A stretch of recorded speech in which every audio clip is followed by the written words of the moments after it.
Isang tanong lang, paano kung nanalo si Meruem? Oo, patay na si Netero. Bigong-bigo ang Palace Invasion at ang 5,000 Chimera Ants hybrids nagising na, handa nang sakupin ang buong mundo. Ang tanging nakaharang sa kanila ay ang Phantom Troop, ang Zoldyck family, si Kurapika at ang buong lakas ng Hunter Association. Pero sapat ba sila o sadyang nilaan ang mundo para lamunin ng isang hari? Tara na't pag-usapan natin ito. Paano kung nanalo si Meruem? Para gumana ang senaryo na ito, isang malaking pagbabago ang kailangang mangyari. Walang lason ang poor man's rose. Oo, sumabog ito. Oo, namatay si Netero, pero si Meruem buo at buhay at mas makapangyarihan pa kaysa sa dati. Kasama niya pa rin ang kanyang tapat na Royal Guard na sina Shayapub at UP.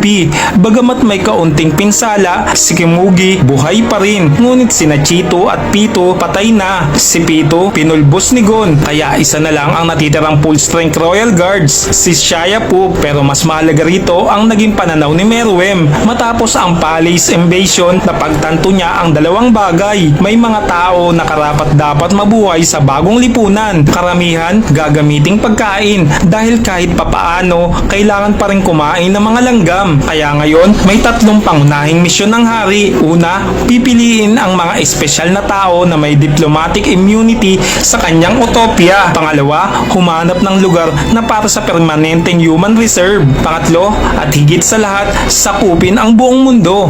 Ang unang hakbang, ituloy ang sorting process na naudlot. Sa anime, umabot lang sa 5,000 hybrids na Chimera Ants, pero ang plano ni Meruem ay malinaw na 50,000 elite nin using soldiers. At sa dami ng populasyon ng Isgard 2, kayang-kaya nilang lumampas sa numerong yan kung gugustuhin niya. Una nilang babanggain ang Meteor City, isang lugar na tila walang halaga kay Meruem, maliban na lang kung gusto niya ng pagkain. Kaya't malamang magiging unang target ito ng kanyang bagong hukbo at sa kanyang pananakop makakalaban niya ang Phantom Troop. Ang Phantom Troop walang laban sa isang hukbo ng Nen-using Ants. Kahit pa si Corolo, kahit pa si Peyton, wala silang laban sa dami. Ang pinakamagandang gawin nila, tumakas, magplano at maghintay. At baka maisip ni Meruem na espesyal sila, at kung ganoon, baka sila pa mismo ang sumama sa kanyang bagong mundo. Mula sa Meteor City, ang susunod na target, York New City. Hindi sa pamamagitan ng lakas, kundi ng talino. Gamit ang kanyang mga manipulators at diskarte ni Poop, palihim niyang sasakupin ang lungsod at buong bansa nito, United States of Saherta. At habang abala ang mga bansa sa pag-iisip ng plano, tapos na ang laro. Sa oras na mapansin ni Kurapika, huli na ang lahat. Whale Island, babagsak. Zoldyck family, hindi lalaban. Sila'y negosyante, hindi bayani. At kung makikita silang espesyal ni Meruem, baka sila pa ang kuning mga assassin niya. Heaven's Arena, isang public stand. Aakyat si Meruem sa tuktok, ipapakita sa mundo kung sino ang tunay na pinakamalakas. At syempre, si Hisoka, matatalo at baka mamatay.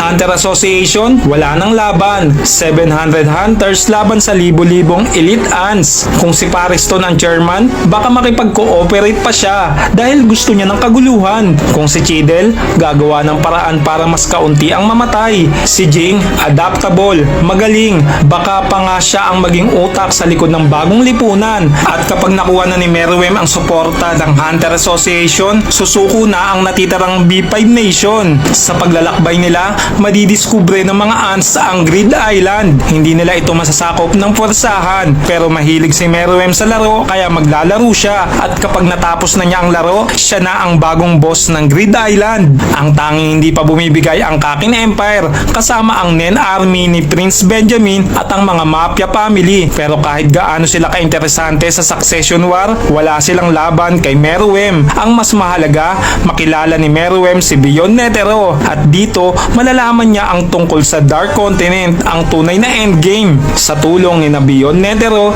Jing at Pariston, mabubuksan ang bagong yugto, at doon maririnig muli natin ang tinig ni Meruem. Kung ito ang itinalagang tadhana para sa akin, wala akong kinakatakutan maliban sa pagkabagot.